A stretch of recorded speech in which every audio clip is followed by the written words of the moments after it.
ta vie de barque, tu ne pars en enfer. Prends-toi car le royaume du c'est proche. Cesse de falsifier ta vie de barque, tu ne finisses en enfer. De barque, tu ne finisses en enfer. Ça je l'avoue, je t'ai dit. De barque, tu ne pars en enfer. De barque, tu ne finisses en enfer. De barque, tu ne pars en enfer. Arrête de faire n'importe quoi, il est temps de parler des romantiques. Que si t'es gars, écoute-moi, sois sage. Évite de suivre d'autres pour ne pas aller en ordre, ça c'est vrai. Je dirais bien à bientôt, réponds-toi, réponds-toi, je te jure. Je dirais bien très bientôt, réponds-toi, réponds-toi, je te jure. Aïe, réponds-toi, réponds-toi, repentance.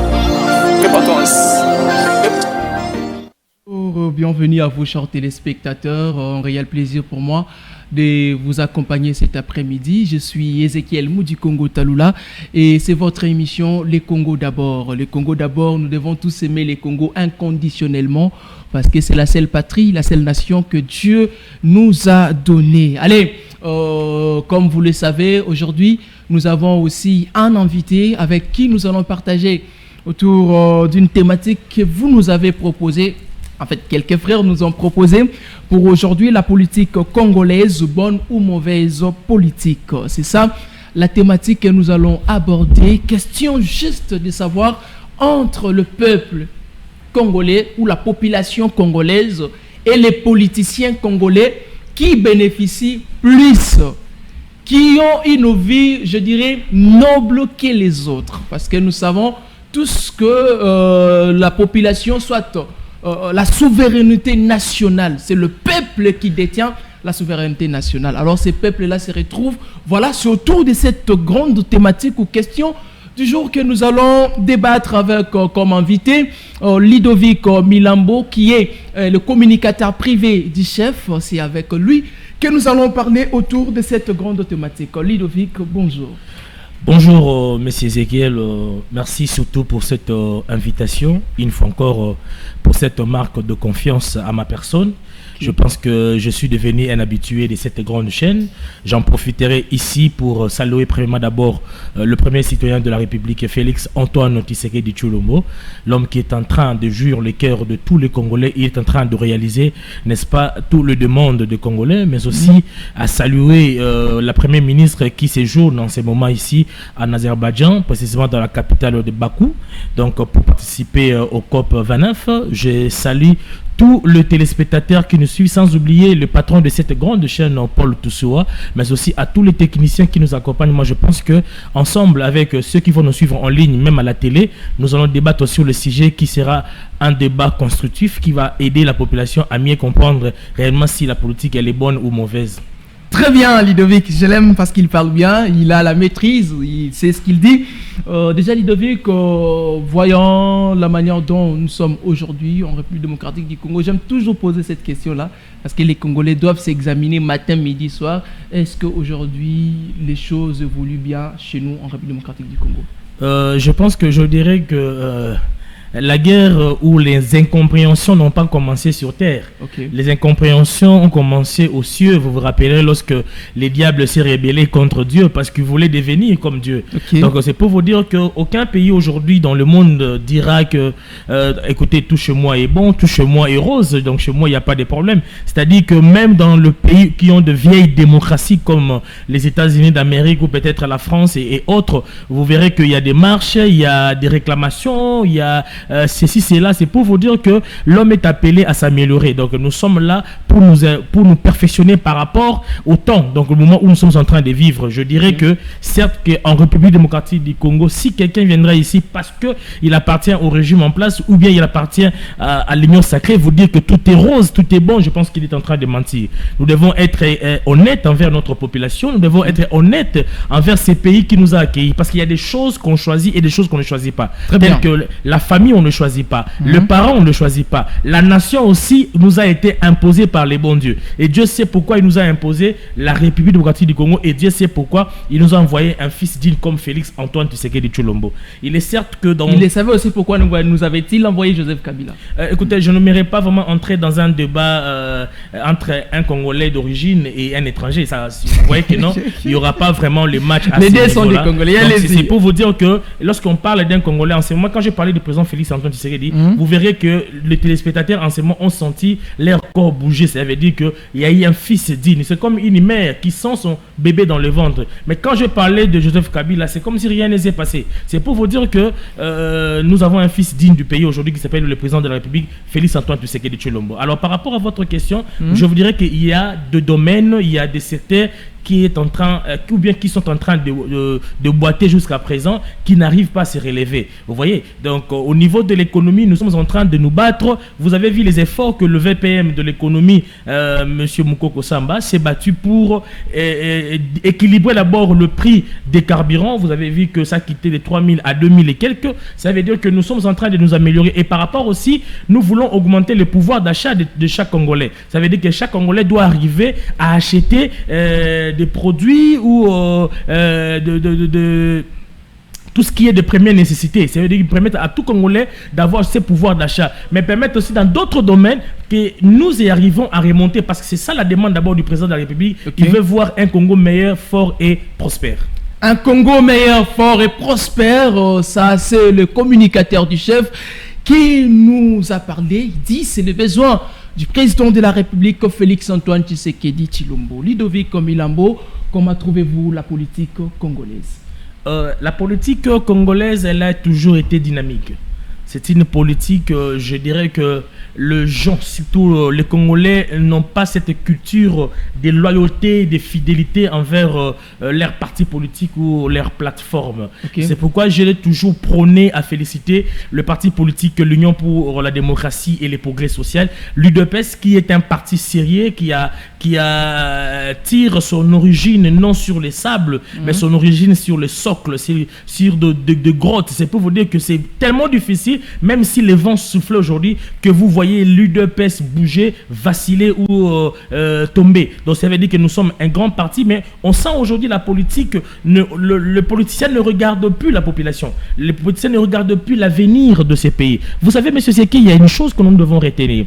On dit toujours, vous ne devez pas toujours poser la question ou demander à la nation ce qu'elle doit faire pour vous. Des fois, on doit se poser, de regarder le dossier, ce que nous pouvons aussi faire pour la nation. Les Congo nous a tout donné, M. Sekel. Nous avons aujourd'hui la rareté des espèces telles que l'okapi, vous connaissez, les rhinocéros blancs, tout consort. Nous avons aujourd'hui un grand fleuve, le fleuve Congo. Nous avons aujourd'hui une grande forêt, la deuxième après l'Amazonie. Imaginez-vous, une grande forêt, la forêt. Nous avons aujourd'hui, avec une superficie de 2 millions, cela veut dire en Afrique, nous sommes deuxième après l'Algérie. C'est pour te dire que en ce qui concerne le minerai, nous en avons tout. Nous avons l'uranium qui a permis la Deuxième Guerre mondiale. Vous vous en souvenez, ce qui a détruit Hiroshima au niveau de Japon, c'est l'uranium qui est provenu de notre pays. Donc c'est pour vous dire que Dieu a tout donné à ces pays, mais sauf que ceux qui gèrent ces pays, parce que le pays ne parle pas, le pays ne s'exprime pas, mais le pays a besoin de gens intelligents, capables, sages, forts, les gens qui peuvent porter les noms de ces pays. Qu'on parle aujourd'hui de la RDC, mais le monde entier, comment le monde regarde la RDC? On regarde cette nation comme une nation vulnérable, une nation faible, chétive, que tout le monde peut entrer, même la République tchadienne peut nous attaquer, nous faire la guerre. On dirait que la RDC est mou, mais on sent qu'aujourd'hui, avec la politique, les hommes n'arrivent plus à recadrer des choses. Les hommes n'arrivent plus à donner la bonne politique ou la bonne formation. Si je comprends, donc la République démocratique du Congo souffre des hommes. Souffre des hommes. Souffre des hommes intègres, souffre des hommes capables. Regardez le président de la République, Félix Antoine Tshisekedi. Il arrive au pouvoir, il a fallu mettre en confiance quelques gens qui devaient l'accompagner. Mais regardez ce qui s'est passé. On a senti des détournements pas possibles. Ça veut dire que si les gens avaient la conscience, si les gens avaient l'amour, la volonté de pouvoir aider ces pays et de pouvoir aider le pays à aller très loin, si on mettait seulement les détournements à côté, je peux vous le dire aujourd'hui, on allait avoir des infrastructures sportives telles que l'Arena, mais parce qu'il y a des gens aujourd'hui dans le pays. On vous fait confiance par le président de la République. Vous prenez d'abord l'argent d'Arena, vous le bouffez seul. On devait donner sans tenir compte des Congolais. On devait donner de l'eau et la lumière, cela veut dire le forage et les lampadaires, à cette population, ce qui devait servir au chef de l'État lors des élections de 2023, qu'il ait au moins un bilan, un mot, une phrase à dire à cette population pour convaincre le peuple à lui donner encore un autre mandat. Mais regardez, il y a un monsieur, je ne viendrai pas citer son nom aussi pour un monsieur qui a été clairement ministre de Finances à l'époque, que le président de la République traite d'un père de famille. Père de famille, je ne peux pas mettre en cause le parole du président de la République. Je ne peux pas mettre en cause le parole du chef de l'État. S'il a dit c'est un père de famille, tous nous savons que le monsieur en question a des enfants. Dernièrement, il venait de faire marier son fils qui a épousé la fille d'un opposant, Olivier Kamitatou. C'est pour vous dire qu'aujourd'hui, la politique blague avec les gens. C'est-à-dire, un opposant donne à sa fille un homme de pouvoir, il s'est marié. C'est l'amour, ça n'a rien à voir avec la politique. Mais c'est ce que je vous le dis. Donc ça veut dire que non, quand nous vient la thématique, écrivez-nous la thématique.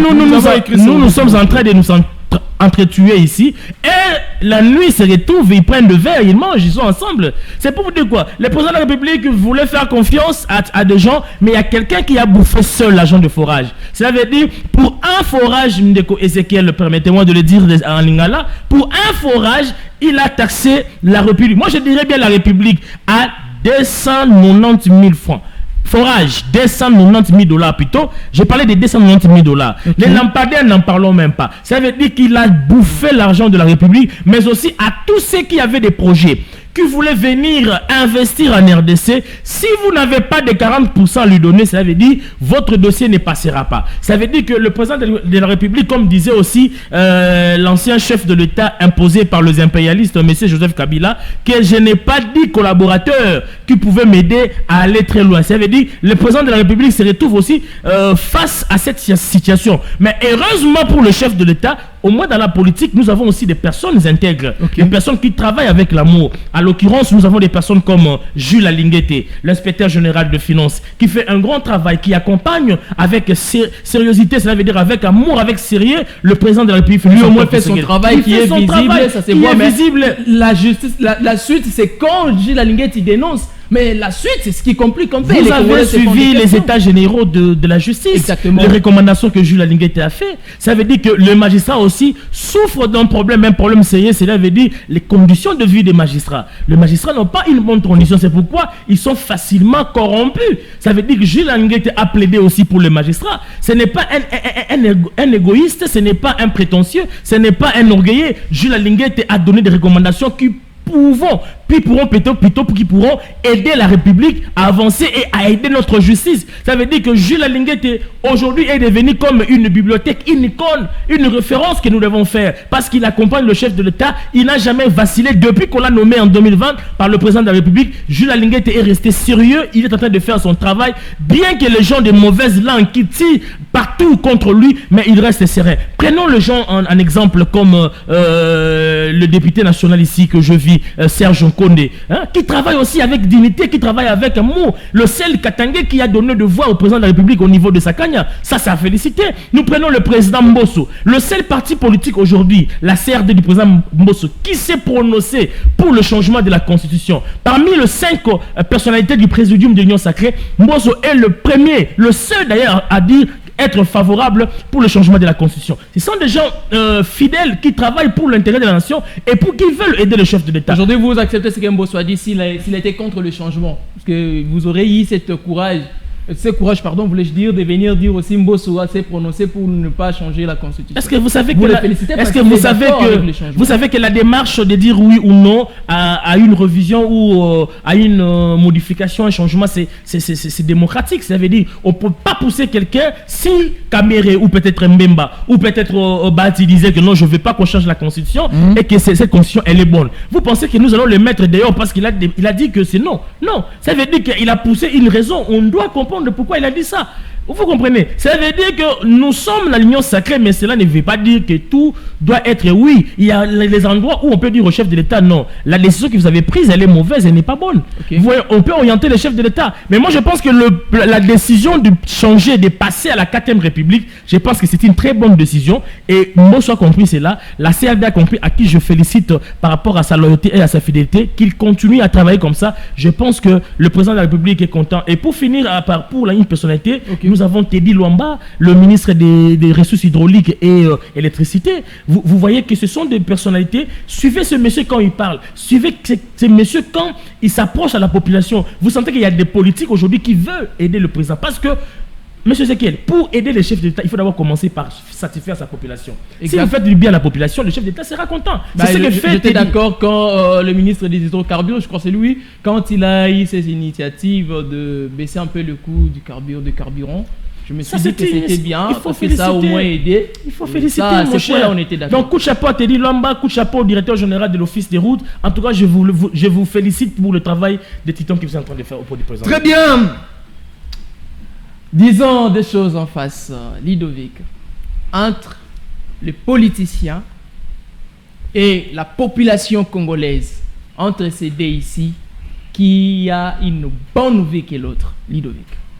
Écoutez, M. Ezekiel, par rapport à votre nouvelle question, la vie d'un politique et la vie de la population, elle ne peut pas être égale. Cela veut dire que même si quelqu'un n'est pas politique, je vais vous donner un exemple. Allez-y. Quelqu'un qui n'est pas politique, mais qui travaille peut-être à la banque, qui gagne peut-être $1 500, il est une population.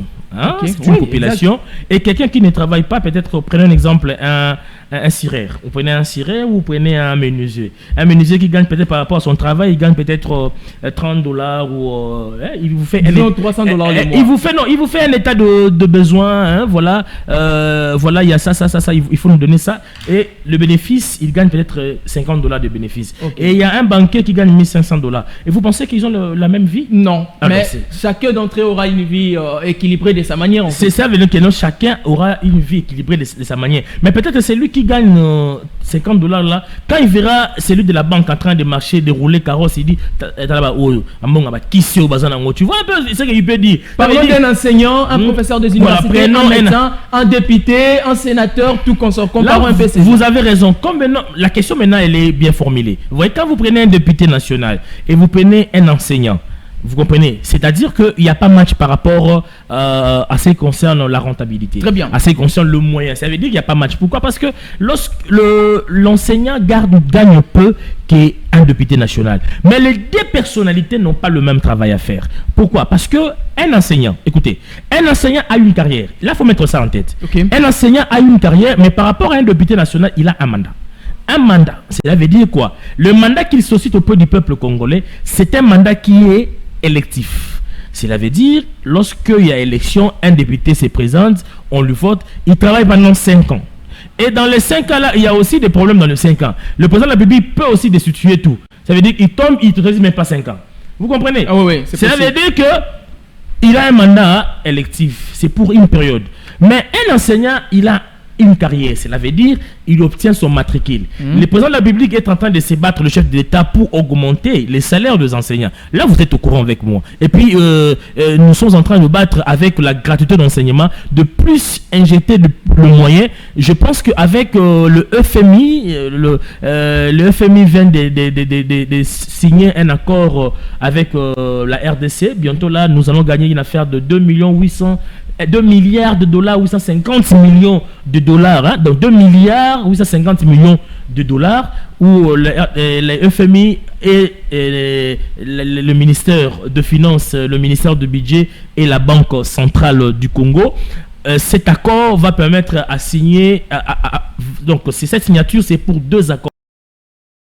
L'argent entrée, ça servira peut-être de l'injecter encore au niveau de la gratuité d'enseignement pour aider nos enseignants à gagner encore plus, pour aider la politique congolaise à la fin des Congolais aider les enseignants à gagner plus. Mais en ce qui concerne un député et ils n'ont pas le même travail. Certes que le député national, un député national a plus les avantages. Pourquoi? Parce qu'un député national, hormis son émolument, et il peut aussi gagner quelques avantages tels que il a droit de carburant, il a un droit, sa femme, ses enfants ont droit d'un passeport diplomatique, et il a droit soins médicaux, il a droit de voyage sans qu'il puisse payer quelque chose. Ça veut dire que c'est l'État qui paye pour lui le voyage. Il a droit, quand il y a une lecture peut-être d'une loi au niveau de l'Assemblée nationale concernant la réduction de comptes, il a la lecture à on paye quelque chose pour la lecture. C'est pour dire qu'il y a beaucoup de avantages qui lient un député national. Mais il y a plusieurs gens qui critiquent les députés nationaux. Moi, je ne comprends pas pourquoi. Le chef d'État l'a dit. Écoutez, nous devons donner aussi de l'importance à notre pays. Vous verrez un député au niveau du Rwanda, ou un député au niveau de l'Algérie, ou un député au niveau de la France. Vous sentez qu'il a, on sent que c'est une personne qui respire.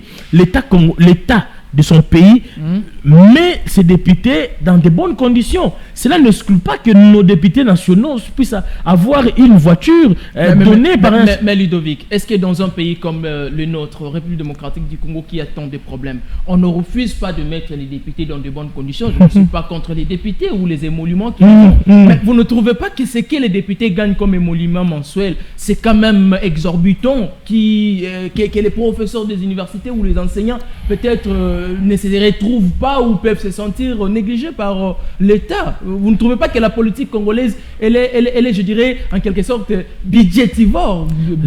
C'est pourquoi, moi je vous le dis, l'Assemblée nationale, quand vous prenez le règlement intérieur, vous comprenez que l'Assemblée nationale a son rôle. Le rôle, c'est de faire les contrôles. C'est-à-dire les contrôles sur le gouvernement, les contrôles sur les établissements publics, les contrôles sur les entreprises étatiques. C'est pour vous dire quoi? Lorsqu'il y a vote de budget, le budget est présenté au niveau de la chambre basse. C'est à la chambre basse de pouvoir voter. La chambre basse a le pouvoir aussi lorsque vous dotez ou vous donnez au ministère de l'Éducation le moyen qui ne va pas aider les enseignants à gagner ou ne va pas aider les enseignants à mieux travailler. C'est le même député qui peut venir faire une réclamation pour dire que non, ce que vous avez alloué pour le ministère de l'Éducation, cela n'est pas suffisant. Vous devez ajouter. Vous voyez le travail qu'ils font. Ça veut dire que des fois, les députés nationaux aident aussi les mêmes enseignants que vous parlez aujourd'hui. Peu importe qu'ils ne gagnent pas le même moyen, cela veut dire même pas le même salaire, mais sauf que quand il y a le vote de budget, les enseignants ne sont pas là. Quand il faut orienter les budgets, les enseignants ne sont pas là. 5 ans de leur demander, les députés n'ont pas réagi pour exiger au gouvernement de donner cette somme-là aux enseignants. Ils sont restés calmes. Il y a aussi une chose, M. Ezekiel, que le ministère de l'Éducation ou de l'ESI n'est pas le seul secteur important dans notre pays. Nous avons beaucoup de secteurs. Aujourd'hui, nous avons le ministère de la Défense. Parce que vous parlez de l'éducation donnée aux enfants, les enfants doivent aller à l'école, mais quand il n'y a pas la sécurité, ça veut dire quand le pays est dans le trouble, ces enfants n'iront pas à l'école, ils n'iront pas à l'université. Ça veut dire qu'il y a aussi un domaine très important, c'est le ministère de la Défense. On met plus de moyens pour éradiquer à l'insécurité qui sévit des années. Les soldats et policiers ne sont pas toujours, je dirais, appréciables jusque-là. Les policiers pleurent, les soldats de même. Quand vous parlez que la grande partie, la grande somme de notre budget, c'est pour la défense ou la sécurité du pays. Mais vous ne sentez pas que ces soldats-là ou policiers n'ont pas innové que tous les autres pouvaient y penser? C'est pourquoi je n'aimerais pas que vous soyez dans l'ignorance, monsieur Ezekiel. Le président de la République, Félix-Antoine Tshisekedi, dans sa vision, a mis en place ce qu'on appelle la loi sur la programmation militaire. Et cette loi permettra à ce que l'argent que nous allouons pour le ministère de la Défense, que nous ayons une très bonne armée, nous mettions notre armée dans de bonnes conditions. Je vous dis que le solde des soldats est en train de changer. Ça veut dire que chaque soldat gagnera son solde. C'est dans le futur. Non, c'est pas dans le futur. Il y a déjà, c'est déjà en cours. Il y a déjà un changement. Je peux vous le dire. Vous n'avez pas suivi une vidéo où les militaires sont en train de bondir leur salaire. Ça veut dire que hier c'était 80 000 francs. Hier, c'était 100 000 francs. Mais aujourd'hui, les militaires arrivent à 400 000, à 500 000. Ça veut dire que nous sommes en train d'y aller petit à petit. Quand il s'agit des militaires, vous parlez en francs. Quand il s'agit des élus, des députés ou quoi, c'est en dollars. L'État congolais ne paye pas en dollars. Est-il difficile de Oui, les députés nationaux gagnent en francs congolais. Allez-y. Mais converti en dollars. Non, là, prenons 21 000 $. Là, c'est à vous. En francs congolais. Je ne confirme pas 21 000 $ ici sur votre plateau. 60 millions. C'est ce que j'ai dit. Le 21 000 $, c'est vous qui le dites. Je ne sais pas si les députés nationaux gagnent comme un monument 21 000 $. Vous avez suivi, mais vous n'êtes pas allé dedans, à l'intérieur. Je sais que c'était Délice Sanga, dans ses sentiments, dans ses plaisirs de pouvoir aller mentir à la population congolaise que les députés gagnent 21 000 $. Non, ce sont des mensonges. Nous connaissons tous les salaires d'un député en francs congolais. Si c'est beaucoup, c'est peut-être 13 millions de francs congolais. Donc cela veut dire, je suis en train de dire des choses. Allez-y. L'Assemblée nationale n'est pas loin, c'est juste à côté ici. Arrivez, vous nous parlez de quelque chose de 5 000 $. Je vous dis que c'est 13 millions les salaires nets. 5 000 $. Net plutôt 13 millions de francs congolais, des salaires nets. Assez concerne les avantages d'un député. Quand il s'agit des carburants, cela inclut, ça peut augmenter quelque chose. Quand il s'agit des soins médicaux, un député peut aller prendre les soins médicaux à l'extérieur, il arrive, il présente un document, on peut le payer. Si l'Assemblée nationale n'était pas dotée de moyens, si les moyens étaient venus en retard, donc ça veut dire que tous ces avantages-là peuvent donner à un député arriver à 14 millions ou 15 millions. Ça, c'est extrapolé, ce sont des mensonges. C'est faire du bruit, faire du buzz. On veut se faire connaître. Moi, je pense que c'est un faux débat. Il faut le mettre à des côtés. Nous reviendrons sur ces débats. Je vous le dis que des choses vont changer. Ce qui est sûr et certain, nous sommes en train de battre pour diminuer les trains de vie des institutions. Cela veut dire que nous le ferons, ne vous en faites pas. Même au niveau de la présidence de la République, cela veut dire que nous allons diminuer les trains de vie. Nous irons aussi au niveau du Parlement. On va toucher, même au niveau du gouvernement. Ça veut dire qu'on va essayer à commencer à équilibrer des choses. Vous le ferez, mais vous n'avez plus que 4 ans. Non, écoutez, ça c'est... Bon, vous les dites... On parle de la politique. Non, vous les dites que nous avons que 4 ans. Je suis venu ici... Je ne me suis pas présenté qui je suis. Je ne vous ai pas parlé que je suis de l'UDPS. Je ne vous ai pas dit que je suis de l'Union Sacrée. Je n'ai pas dit ça. Et vous me dites qu'il vous reste 4 ans. Or, ici, je viens au nom du peuple congolais. Très bien. Je ne sais pas. Est-ce qu'il reste 4 ans au peuple de vivre dans ce monde? Non, le président de la République, parce que vous le soutenez. Je vous ai présenté comme le communicateur privé. Écoutez, quand vous dites que c'est le président de la République, il lui reste 4 ans, vous ne devez jamais oublier l'objectif ou le but d'un parti politique, c'est conquérir le pouvoir et les garder le plus longtemps possible. Très bien. Cela veut dire qu'il faut mettre ça en tête. Donc, c'est qu'il est passé, mais un autre UDPS pourrait venir. C'est pour vous dire que l'UDPS continuera, parce que l'UDPS, ce n'est pas un parti qui appartient à un individu. L'UDPS, c'est les partis qui émanent de la volonté suprême du peuple congolais. C'est le peuple qui avait choisi Étienne Tshisekedi, c'est le peuple qui avait choisi Félix Tshisekedi. Là, vous parlez de l'article 5 de la Constitution. La souveraineté nationale. La souveraineté, l'article 5 de la Constitution. J'aime bien parce que vous êtes tellement un lecteur. Donc, c'est pour vous dire que nous sommes encore là, le peuple est là, le peuple est en train de diriger, et personne, je dis bien personne, n'arrachera le pouvoir du peuple, parce que le pouvoir du peuple, c'est l'UDPS. Nous avons arraché le pouvoir entre les mains d'un belligérant, d'un étranger, d'un rebelle qui s'appelait Joseph Kabila. Aujourd'hui, nous avons notre propre pouvoir et nous pensons travailler pour l'intérêt de cette population. S'il y a des couacs, nous continuerons à travailler, nous continuerons à demander pardon s'il y a une difficulté pour que ce peuple continue à nous refaire confiance, parce que nous sommes tellement collés, soudés, cimentés avec ce peuple. Ce peuple qui se sent abandonné, ce peuple qui se sent affamé, ce peuple qui n'est pas sécurisé. C'est le même peuple que vous... Ceux qui se sentent abandonnés, c'est la famille de Délice Sanga, ses enfants et sa femme. C'est la famille de Martin Fayoulou, ses enfants et ses coquilles. Ils sont des Congolais aussi. Je ne refuse pas. C'est la famille étrangère de Moïse Katumbi, qui c'est la Ils sont tous des Congolais. C'est pour vous dire que on ne parle pas de Moïse Katumbi ni encore de Délice Sanga. La femme de Délice Sanga, la femme de Fayoulou, des fois ils se réunissent à la maison, ils se disent que non, nous ne sommes pas contents. Mais la majorité du peuple, nous avons une population de plus de 100 millions d'habitants. Il faut en tenir compte. Si dans les 100 millions, il y a que peut-être 0,0001 de ces pourcentages de gens qui disent qu'ils ne sont pas d'accord, vous pensez que ça va impacter en quoi? Monsieur Ludovic, est-ce que vous vivez ici à Kinshasa? L'émission est où? Ah, peut-être que vous êtes venu pour l'émission.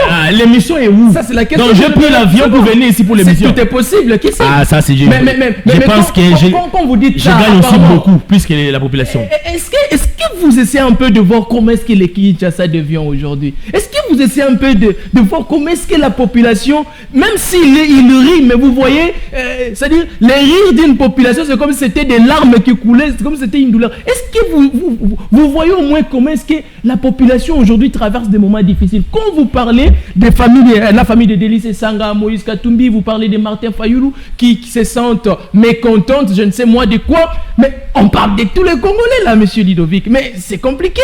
Apparemment, c'est comme si vous vivez dans un autre ciel, dans une autre terre, c'est comme si vous vivez ailleurs. La réalité de la place, vous ne la connaissez pas. Merci beaucoup. Je pense que toute question que vous avez posée, vous êtes en train de créer des débats dans vos questions. Hein? Vous comprenez? Parce que vous n'avez pas posé la question, est-ce que la vie de Kinshasa aujourd'hui, elle est bonne? Comment vous pensez? La ville, elle est propre? Comment vous pensez? La population vit comment? Non, je ne suis pas entré dans ça. C'est ce que vous posez comme question. C'est pourquoi dans mon préambule, dans mon introduction, je vous ai dit que tout n'était pas rose dans ces pays. Okay. Ça veut dire que non, jusqu'à présent, il y a des couacs. Le président de la République s'est retrouvé devant les difficultés. Les difficultés, ce sont des collaborateurs qui ne l'ont pas aidé. Ça, je suis d'accord. Oui, c'est pour vous dire que non, le président de la République vous donne... Parce que le président a plein pouvoir, mais il détache, ça veut dire qu'il prend une portion de ses pouvoirs, il vous le donne. Il vous dit que allez-y, vous, ministre de Finances, travaillez parce que vous êtes ministre, vous aurez... Si on vous respecte parce que vous êtes ministre, parce que c'est moi qui vous a nommé, parce que c'est moi qui vous a donné le pouvoir. Mais quand vous partez, au lieu de faire du bien à ce peuple, vous regardez que vos intérêts. C'est pourquoi je ne serai jamais d'accord avec Nicolas Kazadi. Ce monsieur a pillé ce pays. Ce monsieur n'a eu aucun remords, aucun souci. Ce monsieur a détruit jusqu'au point de manquer même du respect au chef de l'État pour lui dire « Le président m'a appelé ». Donc ça, c'est un manque de respect quand une autorité échange avec le président. Un échange en secret. Et parce que vous passez à la télé, à une interview, vous commencez à divulguer. Le président m'a appelé, il m'a demandé... Ça chauffe entre vous. Mais ça chauffe. Le président m'a appelé, il m'a demandé de ne pas voyager. Et le président m'a dit non, attends d'abord. Lui, il dit non, président, je ne peux pas attendre. Il faut aller vérifier. Le président, il dit attends, je vais pas vérifier. Ça, c'est une bêtise. L'union sacrée de la nation. C'est pour dire que c'est une bêtise. Okay. Je ne sais pas pourquoi jusqu'à présent, ce monsieur est toujours en liberté. Moi si j'étais peut-être quelqu'un de service, je pense que c'est quelqu'un à interpeller. Et non à l'arrêter, mais à l'interpeller et lui dire que prochainement, il ne faut plus dire des genres de bêtises. Le président de la République n'est pas un ami. Le président de la République n'a pas des amis. N'est-il pas, c'est une question entre parenthèses, parce qu'on parle d'ailleurs de la politique congolaise. N'est-il pas protégé ou sécurisé en quelque sorte par le président? Non, je ne pense pas que Nicolas soit sécurisé ou protégé par le président de la République, par exemple, ou peut-être par un membre de la famille du président de la République. Moi, je pense qu'aujourd'hui, nous avons une justice indépendante. Bien qu'elle soit malade, mais elle est en train de se guérir. Ça veut dire toutes les décisions que prennent la justice aujourd'hui, elle n'est pas mauvaise. Il y a des décisions aussi que nous devons louer, applaudir. Mais il y a d'autres décisions que nous déclinons. Ndakisa, ou exemple, la décision qu'on a donnée contre Nicolas Kazadi. Comment un avocat de Nicolas Kazadi introduit la lettre le 8 octobre? Imaginez le 8 octobre. Dans une justice que toi et moi qu'on connaît. Il introduit où? À la cour de cassation. C'est le procureur près de la cour de cassation qui répond, et il est introduit le 8, on vous répond le 9, un jour. Hein? Et puis quand on vous répond, vous dites que votre client, ne vous en faites pas, gardez silence, hein, tout est bon, il a été disculpé. Oh, il a été acquitté. Oh, ça c'est la justice. Mais écoutez, vous prenez d'autres personnes, Makasenga, François Roubota, ces gens-là, non, ils sont coupables. Mais l'autre là, vous le laissez, il doit partir. Pourquoi? Parce qu'il n'a pas commis de faute. Mais comment un ministre des Finances, c'est lui qui est allé négocier les prix des fourrages? Est-ce qu'un ministre, c'est à lui de faire des négociations? Vous connaissez ce qu'on appelle les passations des marchés, ça existe dans ces pays. Hein? Tout devait passer là-bas. Mais il y a eu des accords de gré à gré qui ont été signés par Nicolas Kazadi. Ça veut dire que cet accord n'ont pas obéir à la procédure. Ça veut dire tout est passé par le paiement en mode d'urgence. C'est ce qui a tué ce pays, mon frère. Le paiement en mode d'urgence. Aujourd'hui, nous sommes en train de peiner. Aujourd'hui, la population, des fois, quand vous dites que tu sais qu'elle dit est une bonne personne, la population dit Nicolas qui peut être. C'est toujours son nom qu'on cite. C'est lui les mots, c'est lui le virus de notre pouvoir. Mais parce que nous en avons vu tant ici au Congo, pour ne pas revenir en arrière, mais quand même le passé nous rappelle les histoires au moins. Il y a 27 millions des dollars. C'était pour, je crois, la Covid-19. Il y a eu des sommes et des sommes d'argent. Si on veut parler d'Arena ici, porté disparu. Le centre financier, il me semble que c'est fini. C'est inachevé, oui. Les routes, par exemple, à Massina, le DG Paul parlait des routes Matankoumou, encore, où on a baptisé ces routes-là au nom des routes Massina qui n'existent jamais. Si on doit parler au moins de la tronçon Mongata-Bandoulouville, qui semblerait aussi que l'argent a été décaissé pour ce tronçon-là, pour te disparu. Mais ces gens-là sont toujours libres. Cette politique-là, c'est ce que les Congolais se plaignent. Ça dérange, Ludovic. Si c'est un enfant qui vole qui vole un petit téléphone, qui prend, je dirais, les bananes ou quoi, il est arrêté, il est en prison. Nous en avons vu ici, après que Constant Moutamba ait libéré quelques-uns qui ont été peut-être, qui n'ont pas eu vraiment des cas, je sais moi comment formuler. Mais si c'est un politicien, il est libre, il est acquitté. C'est ça ce qui complique la politique congolaise. C'est pourquoi je l'ai toujours dit que la politique et la justice est pour tous. La justice ne doit pas être pour une catégorie de gens. Parce que les gens sont faibles, parce qu'ils sont pauvres, la justice doit s'exécuter sur eux. Et les hommes forts, la justice n'a pas de l'efficacité. La justice est amorphe. Non, ces choses doivent changer. Vous savez, tout ce que le montant que vous êtes en train de citer, moi, ça me fait très mal. Ne pensez pas que je viendrai ici pour défendre ces montants. Ne pensez pas que je viendrai ici pour défendre ceux qui ont pillé, ceux qui ont volé la République. Ne pensez pas que je serai un malandangou pour dire que non, tout est bon. Non, nous déclinons, c'est-à-dire nous sommes le seul régime, parce que l'ancien régime, je vous l'ai dit, le mal de Kabila on ne voyait pas, le mal de tous les collaborateurs de Kabila on ne voyait pas, les gens volaient comme vous voulez, mais à notre régime, ce n'est pas ce qui se passe. Est-ce que vous savez, c'est pourquoi nous avons mis l'IGF? Est-ce qu'à l'époque de Kabila, vous avez senti l'efficacité de l'IGF? Il y avait que l'IGF existait, mais il n'y avait pas l'efficacité. Aujourd'hui, l'IGF avec Jules Alinguete, il n'y a pas de couleur politique, je peux vous le rassurer. Même les gens de pouvoir sont arrêtés, vous avez vu. Mais il me semble, l'UDPS, quand on vous acquiert, c'est Alinguete qui est mauvais, vous essayez de taxer Alinguete de tout. Non, quand c'est quelqu'un qui n'est pas de la famille UDPS, on est d'accord. C'est ça aussi le problème. Je ne pense pas. Il y a eu des problèmes avec il y a eu de contrôles chez Tenu Mwamba ici, il est de l'UDPS. Des contrôles avec Nicolas Kazadi, il est de l'UDPS. Vous savez que non, nous on déclare pas. Moi je suis de l'UDPS, mais pourquoi je suis en train d'encourager l'IGF de faire son travail? Je ne travaille pas l'IGF. Je ne suis pas collaborateur de Jules Alinguete. Je ne gagne rien chez Jules Alinguete. Mais je comprends que c'est quelqu'un qui a démontré, qui a manifesté une très bonne volonté de pouvoir changer les choses, d'accompagner dignement le chef de l'État. Mais ce sont des gens à applaudir, à féliciter, étant communicateur privé du chef de l'État. Et je peux confirmer ici, en demandant mon autorité morale, Félix-Antoine Tshisekedi Tshilombo, s'il y a des gens à qui doivent vous accompagner longtemps, je le dis même en 2050, c'est ça le comme de Jules Alinguete. Quelqu'un qui est honnête et sérieux dans son travail. C'est ça, Jules Alinguete, que je le félicite. C'est pour vous dire que je n'applaudis pas. Aujourd'hui, j'ai vu l'Assemblée nationale relever encore le sens de contrôle. Les ministres sont passés par là. Donc ça veut dire que quand vous ne travaillez pas, on vous donne un ultimatum de 2 ou 3 mois pour vous dire que si vous n'arrivez pas à arranger ici, vous tomberez, vous serez frappé par une motion de défiance. C'est pour vous dire qu'il y a maintenant un changement, il y a des améliorations. Le président de la République, regardez la nomination du gouvernement sur le deuxième mandat du président de la République. Okay. Vous sentirez que sur le 100% de ceux qui ont été nommés, le président de la République lui-même a pris une affaire de 70%. Ça veut dire qu'il a mis des technocrates, son choix, qui ne viennent même pas de l'UDPS, qui ne viennent même pas d'un parti politique quelconque. Prenez des ministres de mines, vous le connaissez où? Prenez la ministre des Affaires étrangères, vous la connaissez où? Prenez la ministre de l'Éducation nationale, la dame Laclaire, vous la connaissez où? C'est pour vous dire que le chef d'État s'est dit que non, cette fois-ci, j'ai besoin de mettre des technocrates au sommet, peut-être dans le rendement aussi, hein, ils doivent rendre un bon service. C'est ça aussi qui cause problème. Effectivement, en ce qui concerne le ministère des Affaires étrangères aujourd'hui, on sent de résultats.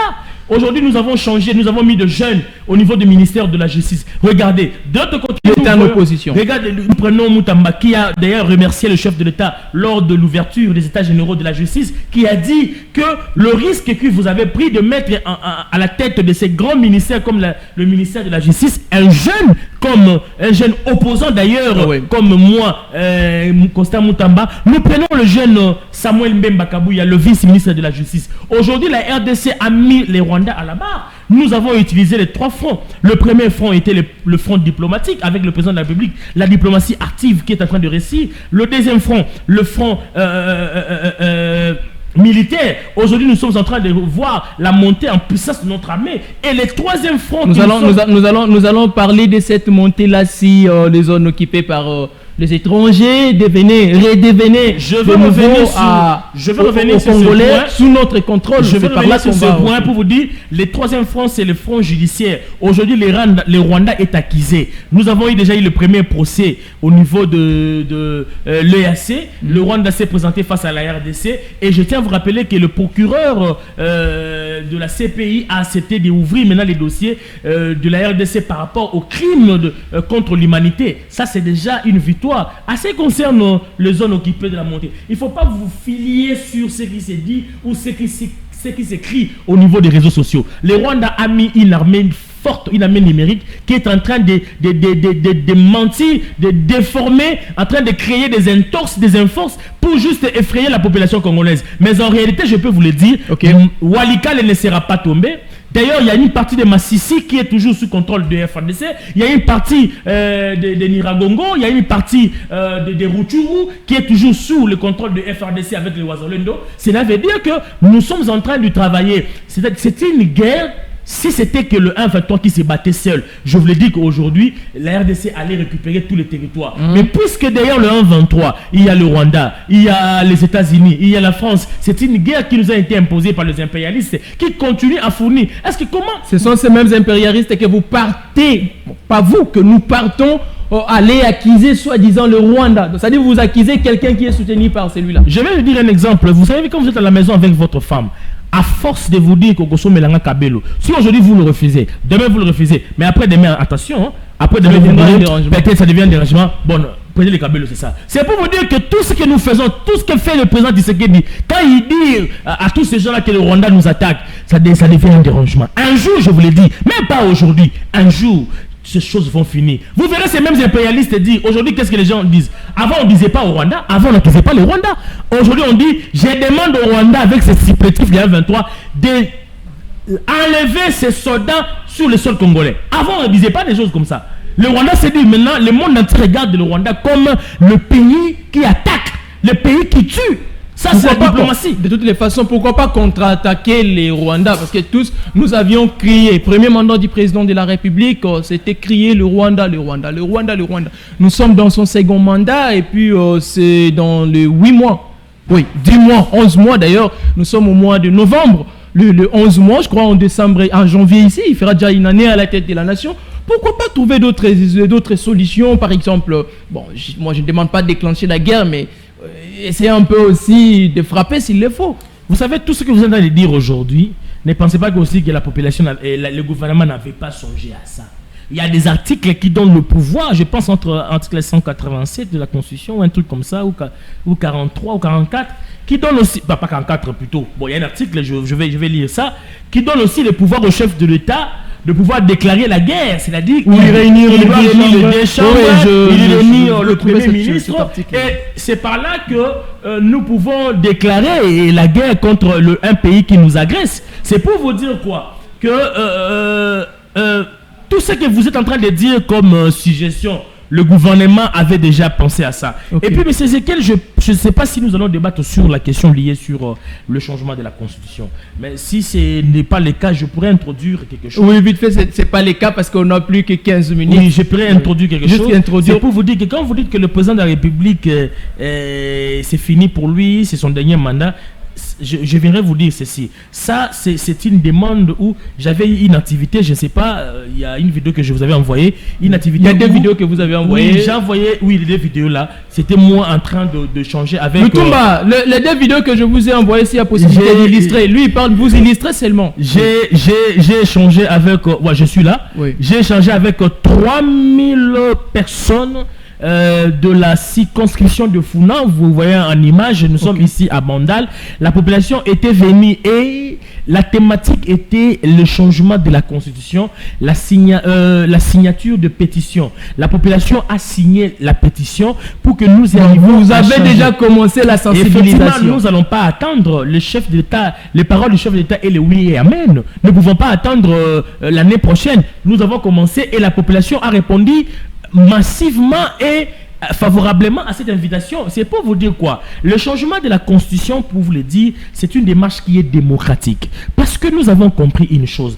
Mon frère Ezekiel, ne pensez pas que je viendrai ici pour vous présenter le couac qui se trouve dans un tel article, ou article 1 ou article 20. Non, je vous dirai juste une chose, que si nous avons besoin de voir le président de la République, Félix Antoine Tshisekedi, gagner cette guerre, le Rwanda et les États-Unis, la France, savent une chose, que nous ne pouvons pas donner une longue durée ou un long mandat à un chef d'État congolais. Sinon, il aura la connaissance sur le secret de ce qui se passe à l'Est et peut-être que demain, il pourra arriver à mettre fin à cette guerre. C'est pour cela qu'ils avaient mis en place un pion au nom de Joseph Kabila. Parce que Joseph Kabila était un pion. Il devient un pion aujourd'hui. Je vous dis. Vous avez fait la pacification du pouvoir. J'aimerais vous le dire une aujourd'hui, chose. Kabila devient un pion. La constitution de 18 février 2006 n'est pas une constitution. C'est le livre de Kabila qui nous a...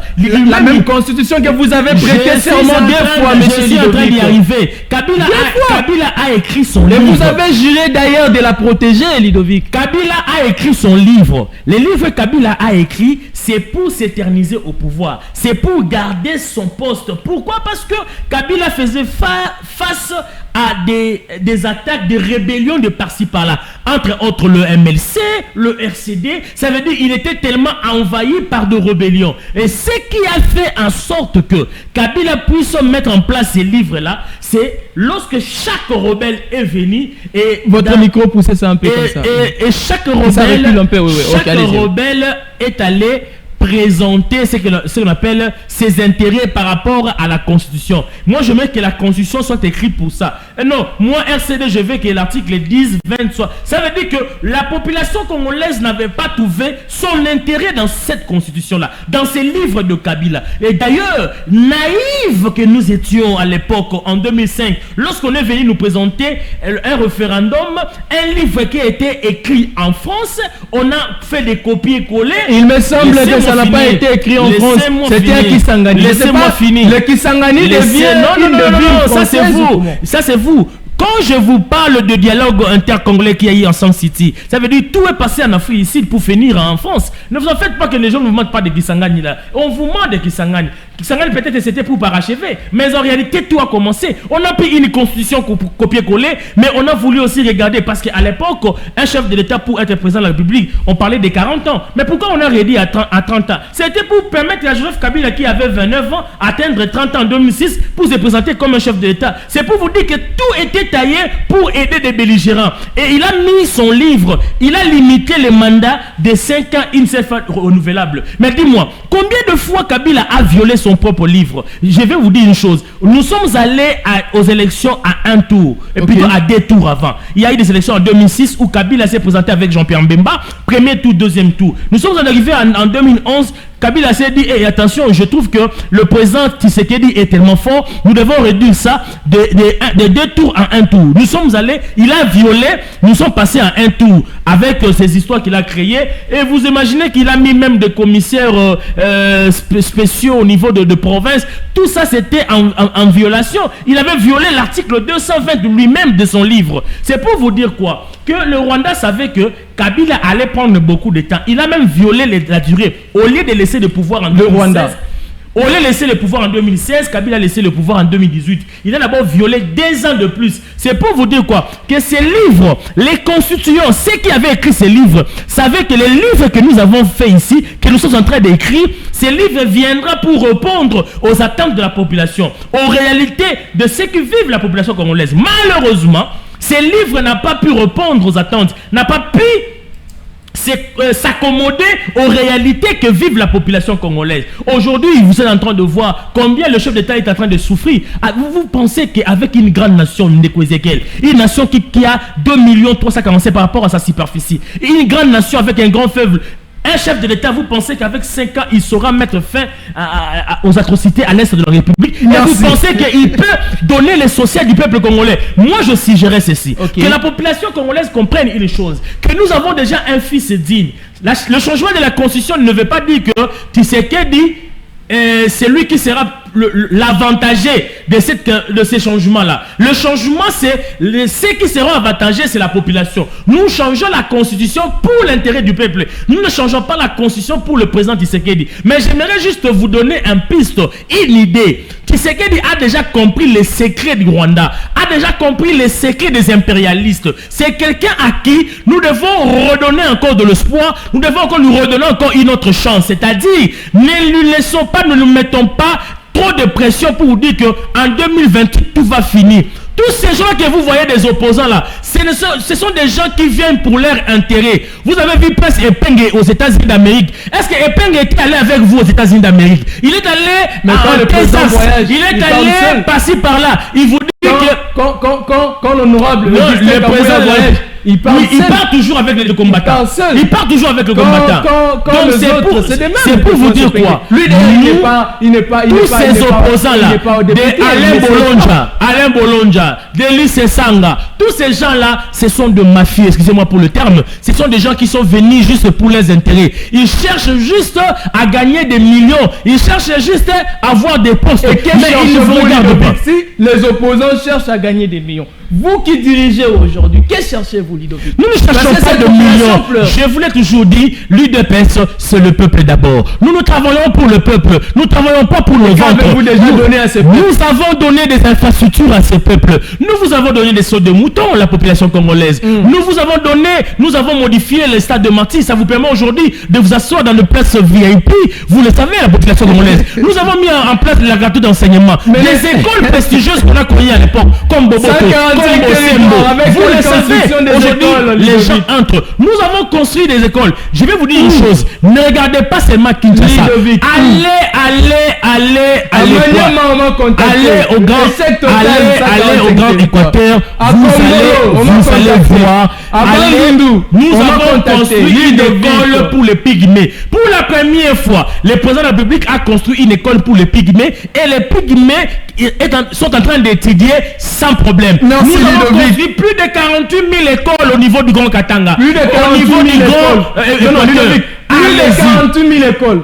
Je vous le dis, vous en êtes plus de 48 000 écoles. On le voit pas. Allez-y, non, pas si vous êtes à Kinshasa. C'est dans l'ombre.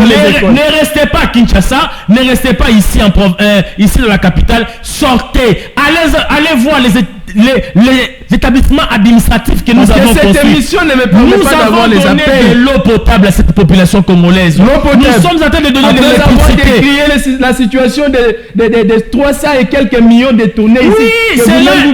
Vous connaissez votre bandage. Vous connaissez on appelle ça les mambous. Les maïmbous.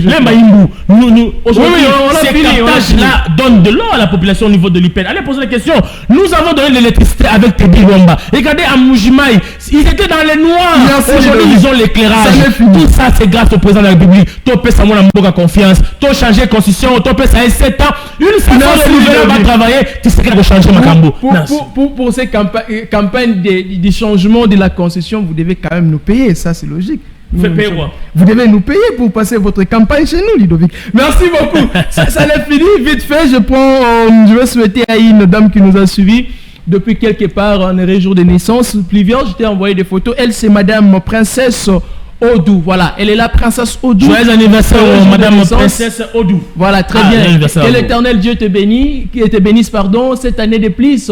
Que ça t'apporte plus de bonheur, la joie, la longévité, la prospérité dans tout ce que tu fais. Donc, plein de bonnes choses. Que Dieu te bénisse abondamment. Que ta beauté, en fait, que la richesse te suit comme ta beauté, une telle beauté sans richesse. Mais il faut éviter d'exposer la femme de tout. Il y a beaucoup de batazars dans le Congo. Il faut éviter de dire des choses. Merci beaucoup. C'était une manière pour nous de te souhaiter. Allez, Jancy Ekwe qui nous a suivis depuis quelque part, ingénieur Jancy Ekwe, nous te saluons. Ludovic, ça n'est fini pour aujourd'hui. Merci d'avoir répondu à notre invitation. C'est moi qui vous remercie, monsieur Zekiel. Merci beaucoup. On se retrouve très prochainement. Allez, je vous dis au revoir. Avant de faire n'importe quoi, repens-toi, je suis fier en place. Repens-toi quand le royaume dit c'est proche. Cesse de falsifier ta vie de beurre que tu ne pars en enfer. Repens-toi quand le royaume dit c'est proche. Cesse de falsifier ta vie de peur que tu ne finisses en enfer. de peur que tu ne finisses en enfer. Ça je l'avoue, je t'ai dit, de peur que tu ne pars en enfer. De peur que tu ne finisses en enfer. De peur que tu ne pars en enfer. Arrête de faire n'importe quoi, il est temps que tu parles de repartir. Que si t'es gars, écoute-moi, sois sage. J'ai vu te suivre d'autres pour ne pas aller en enfer. Je dirais bien à bientôt, réponds-toi, réponds-toi, je te jure. Je dirais bien très bientôt, réponds-toi.